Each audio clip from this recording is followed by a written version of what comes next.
sapanao zao fiainana izao marefo tsy aharitrany ety sambatra izay manana ny layray arosy mpitantanany ity sambatra ireo zay miankina amin'ny ray sandry maheliny zito sambatra fanjara ambina miadana tsy resiny zay manjo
Tantarany Dania ndrairaka izy no enotsika amin'ity sabata no ity.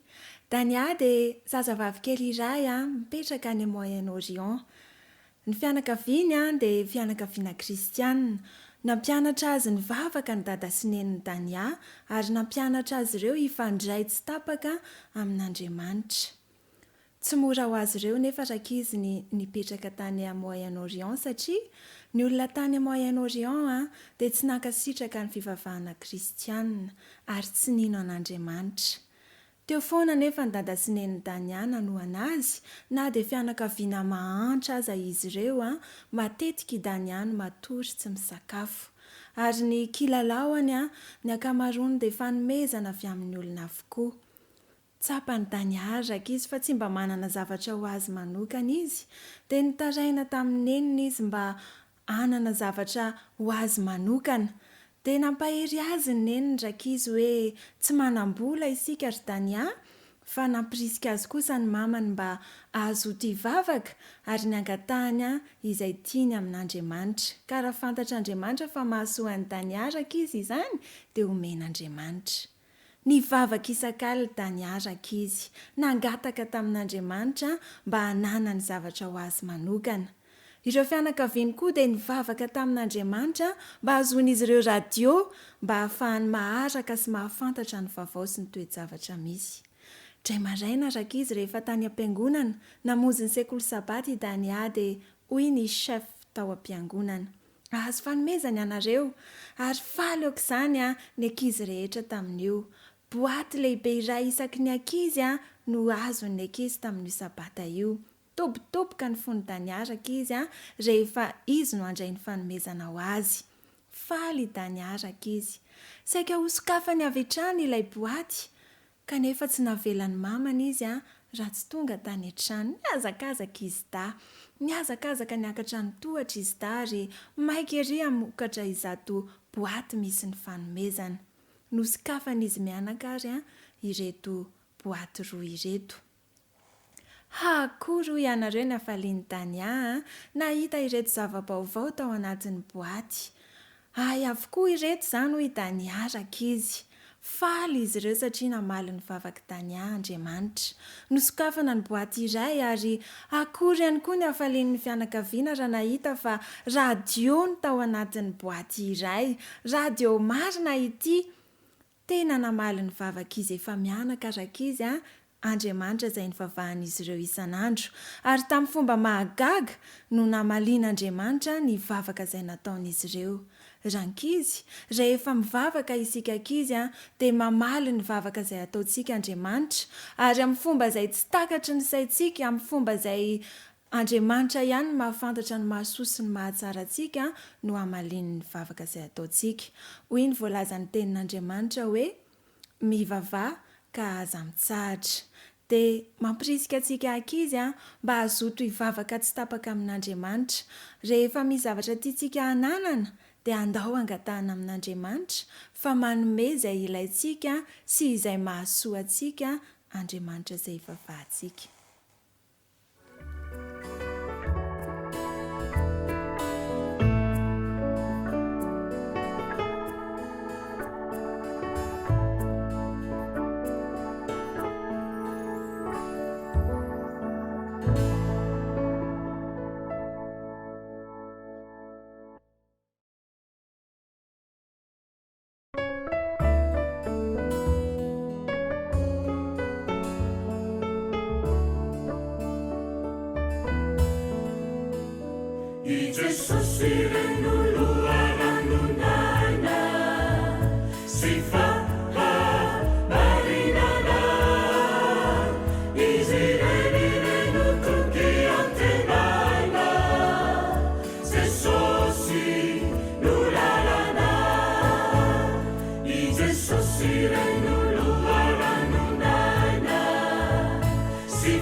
Wanireza yana sasatra si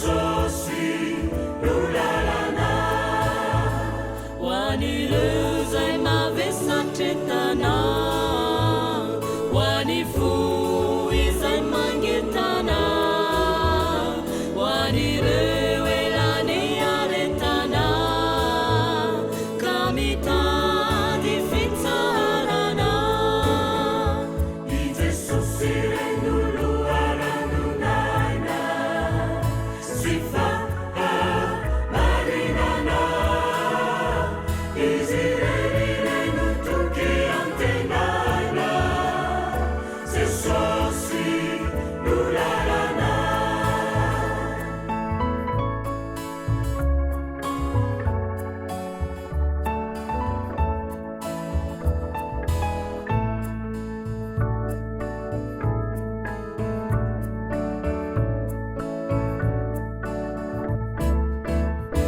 I Jesosy ren'olo aranonana sy fahamarinana izy reny no toky antenana Jesosy no lalana ho an'ireo zay tsy minony tsy to reo mandreka manamafifo reo malemy sy teo sitrana I Jesosy no tena lalana I Jesosy ren'olo aranonana sy fahamarinana izy reny no toky antenana Jesosy no lalana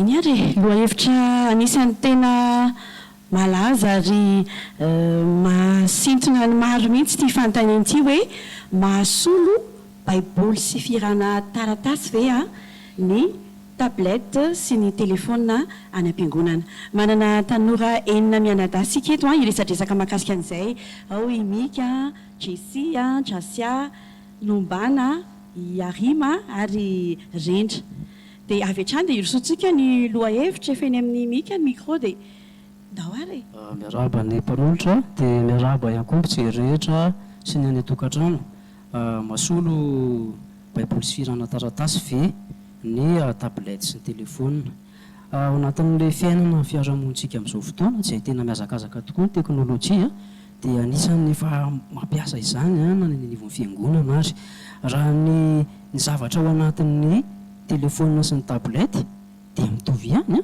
ny amin'ny ao anatin'ny baiboly ny zavatra soratana fa ny fomba fiampiasana azy no ilahantsika ny fandanjalanjana ho resahantsika moa zay amin'ny tapany faharoa rehefa avy eo fa mieko ny namana hafa aloha ny filazana ny hevitra izy ireo Mika velo mampiasa ny am-piangonana mampiasa izay telefona sy tablette zay ao am-piangonana faraka ilay nyteneniko te ao amin'ilay tapany faharoa teneniko hoe inona mahatsara sy maharatsy azy azay ao ampiasaiko amin'ny fandanjalanjana azy sotra dra fitenena manaraka ary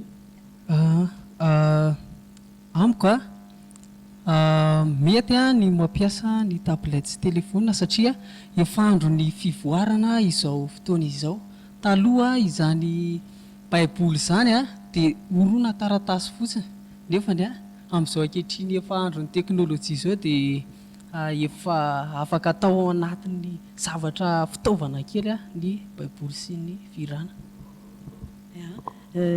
ho anareo le miteny hoe mety le izy satria hatreto moa zany misy manana hevitra ve aloha hoe tena tsy mety amiko le izy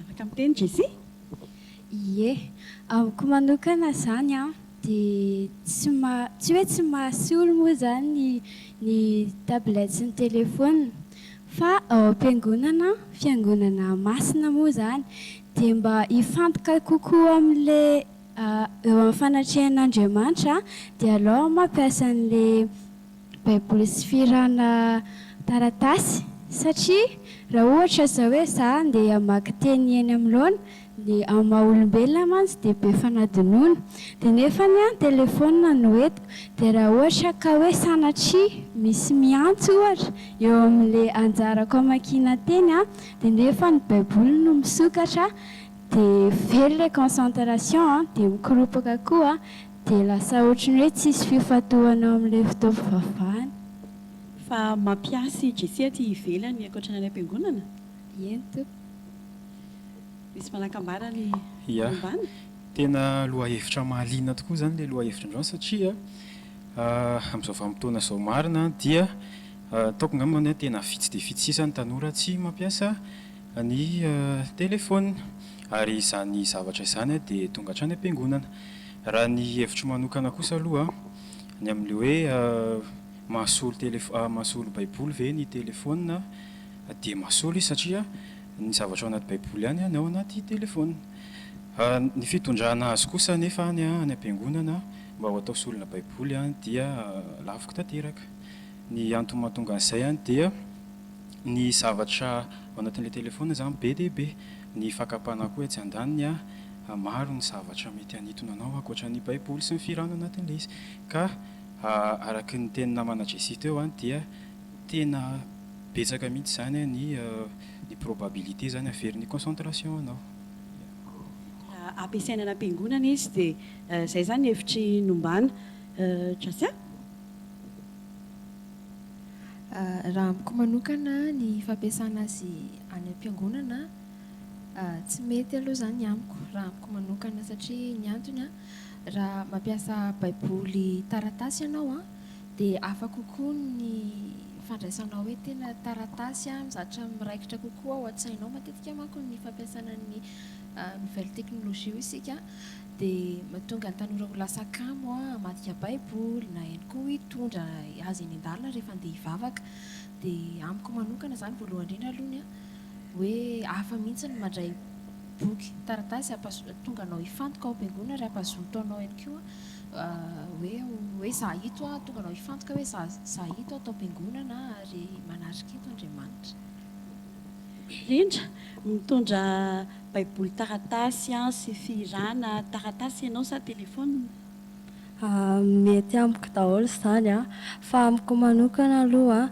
dia mety ny mitondra telefona ho solon'ilay baiboly any am-piangonana satria misy zao ny olona mety kamo be izy hitondra poketra sy ny tariny dia iny mora hoentina kely dia mety hoe iny no entiny dia ianao zany tokony hoe vao miala any an-trano ianao dia tokony tony dia hoe atokanao hoe firana sy baiboly ihany no sokafako amin'ity telefona ity androany dia ho atao mode d'avion ohatra mba tsy hanelingelina sitraka an'ireo efa nandray anjara tamin'ny fandraisam-pitenenana mbola manana ambary meka ie arak'ilay teniko tamin'ny fidirana voalohany teo hoe entina mifandanjalanjana sy ny toe-javatra rehetra ny fampiasana ireny ataontsika hoe fitaovana vaovao momba ny serasera ireny ny tena teo tamin'ny voalohany hoe miankina amin'ny toe-javatra misy ao anatin'ny fiangonana dia masina daholo manaiky teo hoe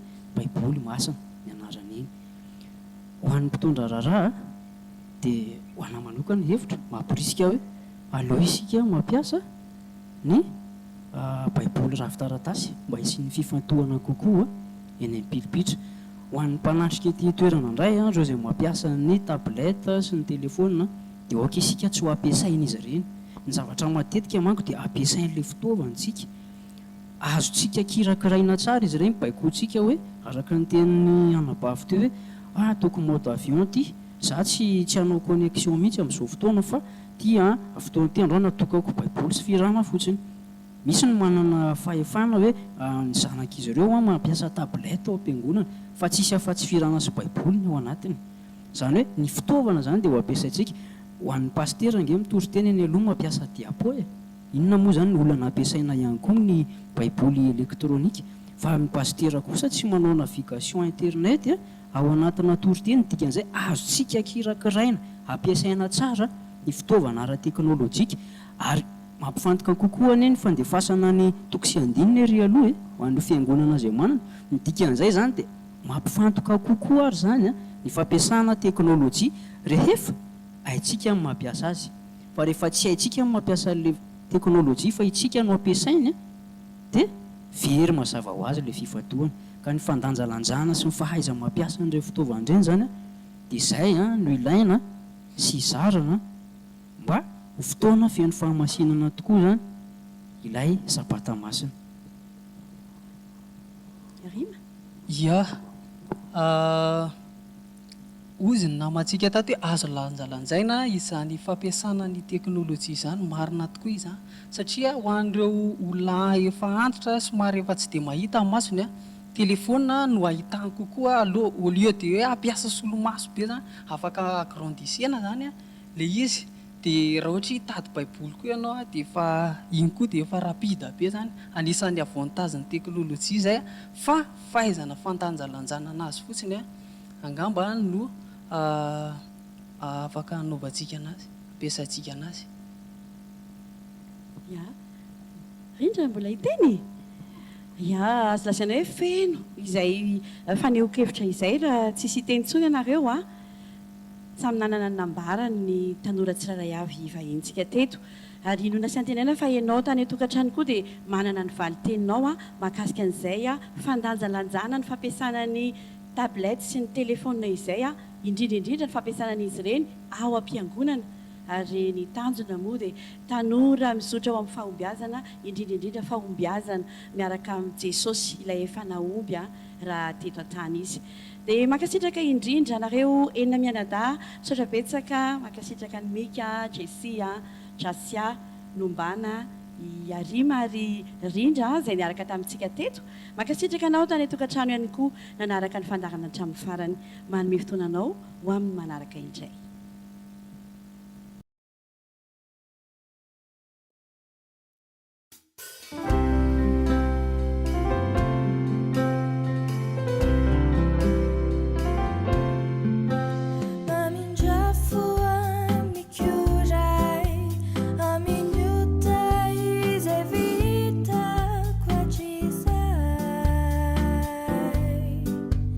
Isulala na wa Jesus.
Vitali Calvari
sitraka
Kuaniu tapau ni vicha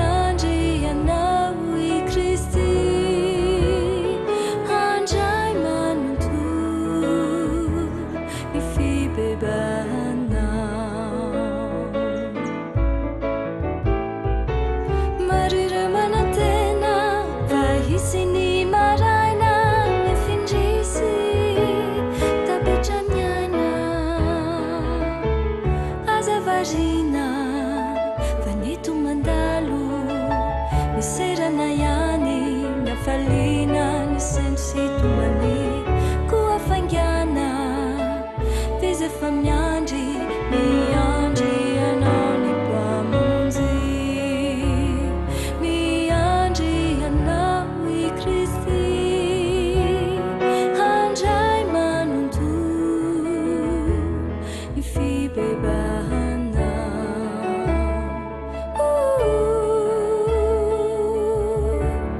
ny fibebahana.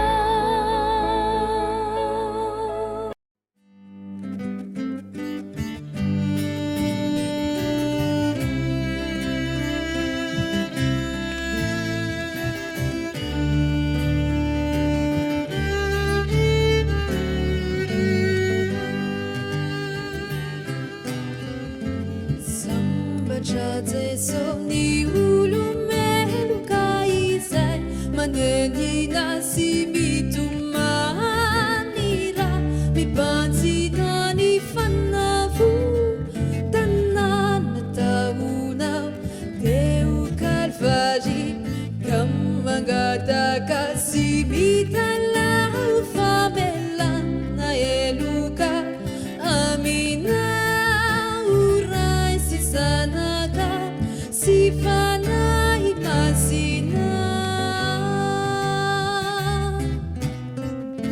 sambatra Jesu ny olomeloka izay manenina sy mitomanira mibantsina ny fanavotana nataonao teo Kalvary ka mangataka sy mitalao famelana eloka aminao ray sy zanaka sy fanahy masina andra manitra fitiavana mamela eloka tokoiana unizaniza uluna vimitala tiana wibebakiza nade faratsini funa banduvani fiana na mandrakiza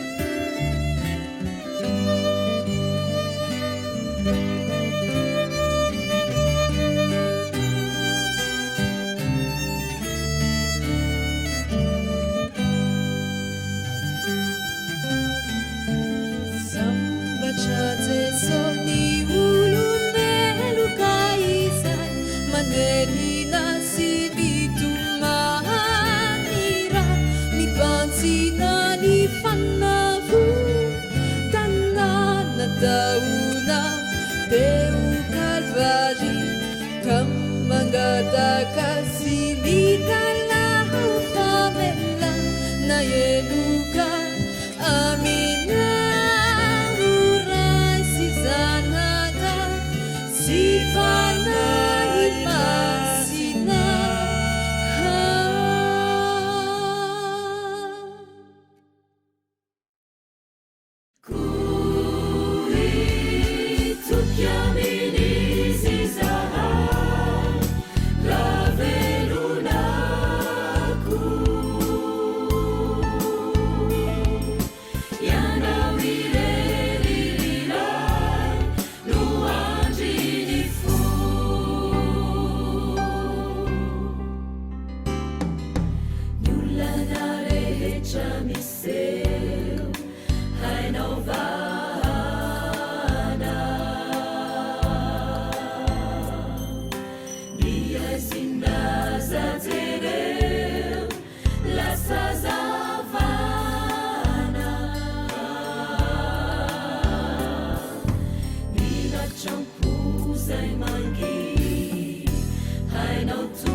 ianao no mahalala niady mafizay atrehako fa tsy vitsireo zay mankala aoky anao no fialofako fantatraoko izay nataoko teo imasonao ny fiainako niloreraka ny foko sy ny sakio ka de mila famonjena viamina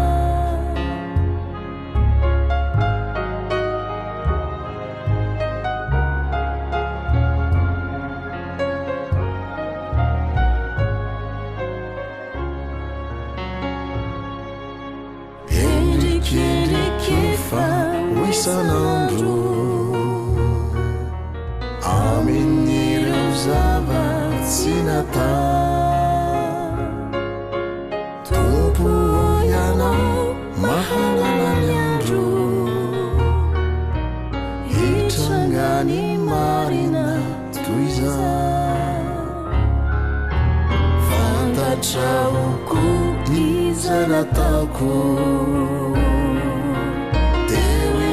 sonao ny fiainako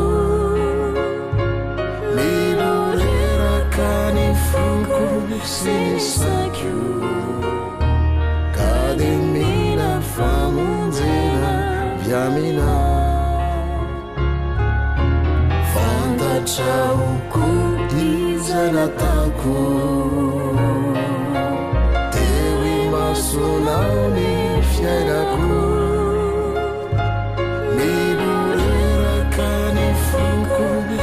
sakio ka de mila famonjena viamina niloreraka ny foko sy sakio ka ilaiko reny vonjy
Navuko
soinao taminy feo malefaka faliao fa oianao tamiko tiako ianao tiako zanako samatrao fanatsy mendrikaza olana tsoinao taminy feo malefaka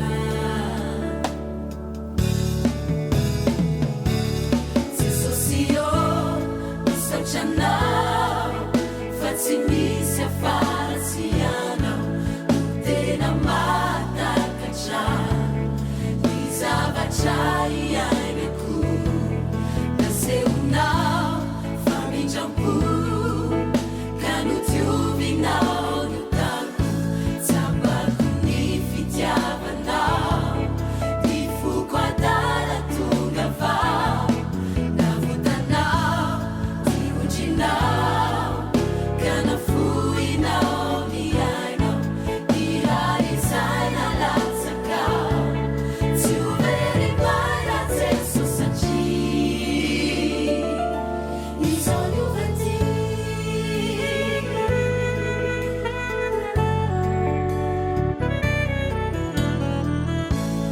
mifaly fa o jesosy aminao tiako ianao tiako zanako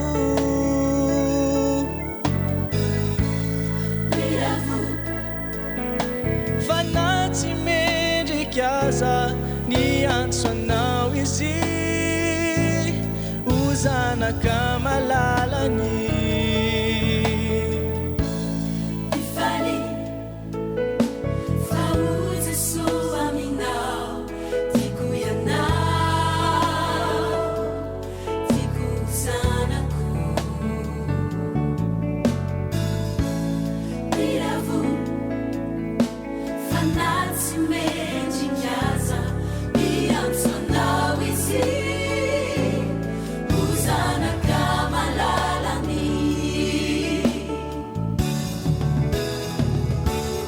Jesosy io misaotranao fa tsy misy afatsy ianao tena matakatra ny zavatra iainako nasehonao fa mindrampo ka notiovinao niotako tsapako ny fitiavanao ny foko adala tonga vao navotanao tiondrinao ka nafoinao ny ainao ny raha izay nalatsakao tsy overy maina jeso satria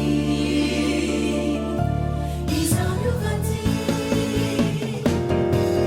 jesosy io misaotranao fa tsy misy afatsy ianao tena matakatra ny zavatra iainako nasehonao fa mindrampo ka notiovinao niotako tsapako ny fitiavanao ny foko adala tonga vao navotanao tiondrinao ka nafoinao ny ainao ny raha izay nalatsakao tsy overy maina jeso satria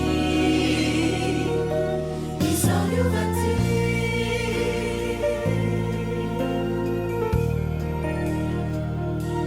izao niovany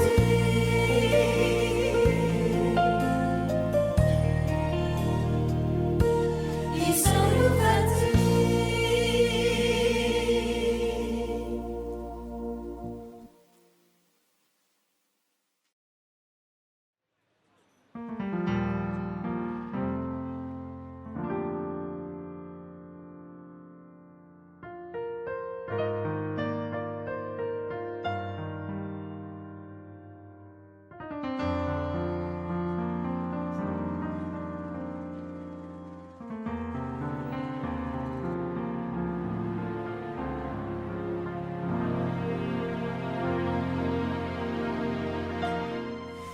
Grâce à toi Seigneur, je peux élever ma voix. Tu m'as ouvert les bras et tu es toujours là. Grâce à toi Seigneur, je vis dans ton amour. Car sans toi, oui, je sais, jamais je ne tiendrai. Grâce à toi Seigneur, je peux élever ma voix. Tu m'as ouvert les bras et tu es toujours là. Grâce à toi Seigneur, je vis dans ton amour. Car sans toi, oui, je sais, jamais je ne tiendrai. Grâce à toi Seigneur, je peux prouver ma foi. Tu m'as ouvert les bras et tu es toujours là. Grâce à toi Seigneur, je me chancellerai. Car sans toi, oui, je sais, jamais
misaotra an'andriamanitra lehibe tsika noho ny fitahiny a dia mbola afaka andreny vatsy a amin'ity hariva ity ampanetrena tena lehibe no hitondrako amintsika eto a ny vatsy amin'ity anio ity ny fahadiovan'ny fosy ny fiainana izay ny loha hevitra izay hoentina amintsika amin'izao fotoana izao kanefa mialohany anokafantsika ny ten'andriamanitra dia manasanao a hivavaka isika.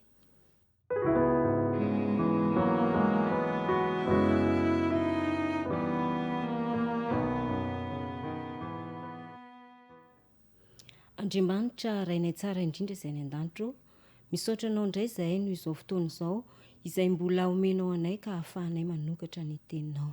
Mamindrafo aminay mamelany elokay tompo, aoka ny fananao masina hiasa ty anatinay ka aizanay mandre ny teny avy aminao.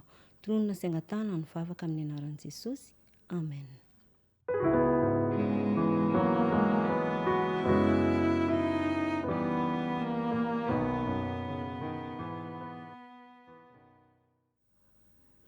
Nanome antsika andraikitra lehibe Andriamanitra mba hikarakara sy hitahiry ny tenantsika anana ny fomba fiaina tsara indrindra ho fanomezam-boninahitra ny anarany.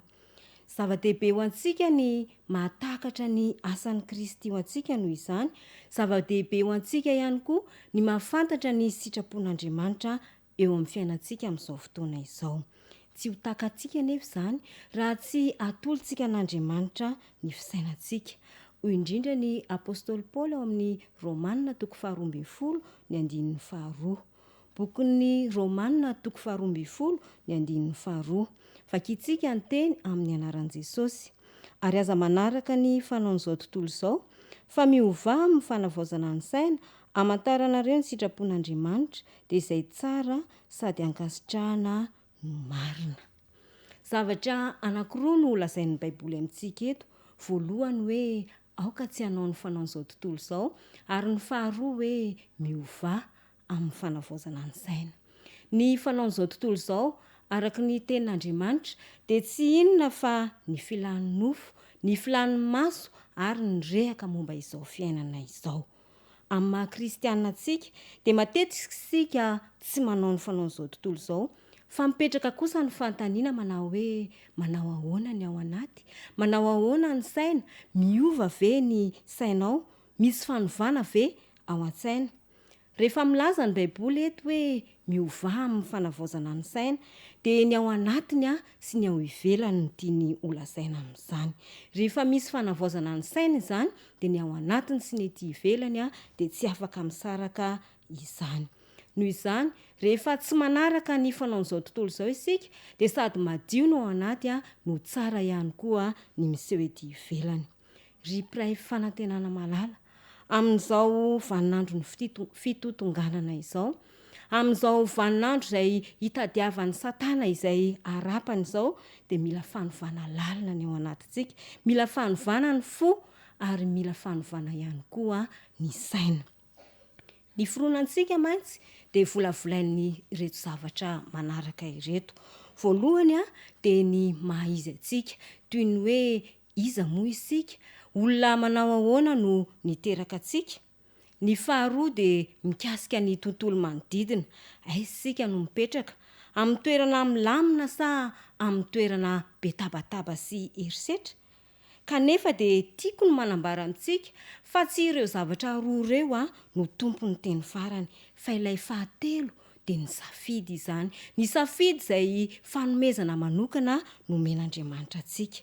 Ny fahombiazanao, ny fahombiazako dia tsy miankina amin'ireo zavatra roa ireo fa miankina amin'ny tanteraka amin'ny safidy izay raisiko sy raisinao. Hoy ny mpanompo vavon'ny tompo ao amin'ny boky ilay fitiavana mandresy takila fa 9:7. Ahitan'Andriamanitra ny madioam-po. Ny fisainana manoto rehetra no mandoto ny fanahy, mahosa ny fiainana ara-pitondran-tena ary mahatonga fahasimbana amin'ny toetra izay nalatsaky ny fanahy masina ao am-po. Tsy maintsy halan'izay te hanana fahalalana mazava ny fahamarinana ara-panahy ny tsy fahadiovana rehetra eo amin'ny fiteny sy ny fisainana. Andeny hovakitsika ihany koa izay voalazan'ny apôstôly Paoly ao amin'ny Timoty faharoa ary ny andininy fahasivy amby folo. Timoty faharoa toko faharoa ny andininy fahasivy amby folo tapany farany izay mivaky toy izao amin'ny anaran'i Jesosy. Aoka ny olona rehetra izay manonona ny anaran'ny tompo hiala amin'ny ratsy. Ry avako malala, aza milalao fahotana fa tehirizo madio ny fisainanao. Raha misy maniry na misafidy ny ifeny sainao ianao dia tokony hitandrina amin'ireo retsim-pandre rehetra eo amin'ny vatanao satria ireo no lalan'ny fanahy. Ny herin'ny fahasoavana irery ihany anefa no afaka mahavita izany faniriana tsara indrindra izany ao anatintsika tsirairay avy. Tsy azon'ny Satana taony ny miditra ao an-tsaintsika raha tsy isika mihitsy no manome alala anazy hiditra ao anatin'ny saintsika. Andriamanitra kosa anefa etsy an-daniny dia nampanantenantsika fa tsy hamelantsika hiara-ny fakapanahy mihoatra noho izay zakantsika. Ary amin'ireny fakapanahy ireny ary dia misy lalana izay sokafan'Andriamanitra mba hahazoantsika miala amin'izany fakapanahy izany. Koa noho izany, raha misy fomba izay ahafahan'ny Satana miditra ao an-tsaina dia mafy tsiparifary izy ary rehefa voafafy ny voan'ny tsiparifary dia ampitomboiny izany mandra-pisian'ny vokatra be dia be. Tsy afaka anana fahefana feno amin'ny eritrerintsika Satana. Ny tenintsika, ny fitenitsika dia tsy afaka hidirana na oviana na oviana raha toy isika ka tsy manokatra ny sitrapon'ny varavarana ka manasa azy hiditra. Rehefa manasa azy hiditra kosa nefa isika dia hiditra ao izy ka nareo votsara izay nafafy tao amintsika aza dia tsy handaitra intsony. Na ny von'ny fahamarinana aza dia mety tsy handaitra intsony. Noho izany no nilazako tery aloha hoe tsy maintsy mitandrina mandrakariva isika ny amin'ny zavatra izay ataontsika, ny amin'ny lalan'ny fanahy rehetra izay azon'ny Satana hidirana dia tokony hambenantsika izany eo ambanin'ny fitarihan'ny fanahy masina, eo ambanin'ny fahasoavan'Andriamanitra. Tsy maintsy mivavaka tsy mitsahatra isika mba hazoantsika ny fanampian'Andriamanitra ary tsy maintsy manohatra ireo fironana anota izay ao anatintsika isika. Aoka ho tsapantsika fa raha te hahazo fandresena isika dia tsy maintsy mitoetra ao amin'ny Kristy. Ry namako, Andriamanitra dia tsy afaka manovana inona na inona amin'ny fisainanao fa ny vaovao mahafaly dia tena te hanampy anao Andriamanitra amin'ny fanovana izany. Izany hoe ny faniriana dia miainga avy aty amiko, miainga avy any aminao fa avy eo Andriamanitra dia manampy antsika. Rehefa miova ny sainao dia tonga ao anatinao ny faniriana hamantatra ny sitrapon'Andriamanitra arak'izay voasoratra tao amin'ny Romanina toko 12 ny andininy 2 teo izany. Inona ny sitrapon'Andriamanitra eo amin'ny fiainanao? Zava-dehibe ho antsika ny mahatakatra ny asan'ny Kristy eo amin'ny fiainantsika. Zava-dehibe ho antsika ny mahafantatra ny sitrapon'Andriamanitra eo amin'ny fiainantsika amin'izao fotoana izao. Hoy ny Tesalonianina 1 toko 4 ny andininy 7 tapany 1 manao hoe fa izao ny sitrapon'Andriamanitra dia ny hanamasinana anareo. Ny boky Vavolombelona Mahery ihany koa dia mbola milaza amintsika manao hoe aoka ho masina ianao, hiamasina hatrany hatrany, ka tsao ny fahafenoan'ny fahasoavan'i Kristy. Aoka niromafy tokoa ny fahamarinana ny fontsika satria avy amin'izany no ahazoantsika fiadanana mandrakizay. Nomena ny vahoaka an'Andriamanitra izay rehetra ilaina mba ahazoan'izy ireo mahatratra sy mahatakatra ny fahatanterahan'ny toetra izay irian'Andriamanitra amin'izy ireo. Noho izany, tsy maintsy manova amin'ilay loharano tsy mety ritra ny hery ara-pitondran-tena isika, tsy maintsy manova amin'ilay loharano tsy mety ritra ny hery ara-tsaina isika mba hahafahantsika manao ny asan'ny fahamarinana. Hoy Andriamanitra ao amin'ny Jaona toko 7:12 manao hoe fa toy izao ny tiavan'Andriamanitra izao tontolo izao, nomeny ny zanan'ilay tokana mba tsy ho very izay rehetra mino azy fa hanana ny fiainana mandrakizay. Andriamanitra ray dia manome antsika satria izy mihitsy no manambara fa ho tia ireo izay mino an'i Kristy izy dia Kristy ilay maty nisolo azy ireo. Ao amin'ny Kristy no misy ny fambony toetra rehetra, ao amin'ny Kristy no misy ny fambony tsaina rehetra ary ao amin'ny Kristy no misy ny fahombiazan'ny fitondran-tena tsara rehetra. atolotr'andriamanitra anao ny safidy, atolony anao koa ny finoana. Raiso ireny tana maheriny ary arao izy aza mandeha araky ny nofo fa mandehana araky ny fanahy, mandehana arak'izay nandehanan' Jesosy Kristy, fa izany no sitrapon'Andriamanitra anamasina anao.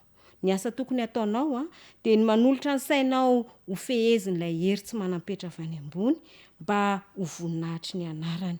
Hitahanao anie Andriamanitra ry havana malala amin'ity fotoana ity, ka izany hiteny izany dia hitondra fiovana eo amin'ny fiainanao. Hivavaka isika.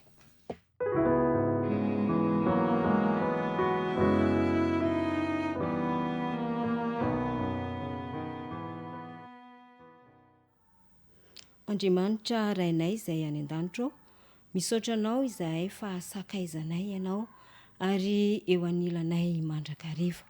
Mankasitraka Andriamanitra noho ny teny izay nomenao anay tamin'ity hariva ity. Mangataka famindram-po sy famelan-keloka avy aminao zahay. Ampio izay Andriamanitra mba hiala amin'ny fisainana ratsy, mba hiala amin'ny toetra ratsy izay mbola manjaka aty anatinay. Omeo anay ny fahendrena avy any aminao hitari-dalana anay rehefa manapa-kevitra izahay ny andany aminao. Tompo tsara indrindra izay any an-danitro, ny teninao teo anie dia hisy asany sy vokatra tsara aty amin'ny fiainanay, ka andehananay amin'ny lala mahitsy mba hazonao manamasina anay. Ny voninahitra dia ho anao rery ihany, ny famindram-ponao kosa dia ataonao aminay mandrakariva, fa tononona sy angatahana ny vavaka amin'ny anaran'i Jesosy. Amen.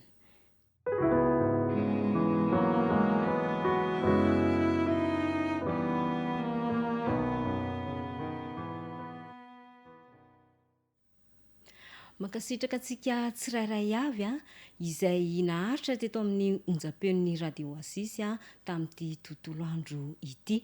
Mankasitraka manokana ny distrika n'Ambohimanarina izay nitondra ny teny rehetra teto nanomboka hatramin'ny maraina ka hatramin'izao fotoana izao.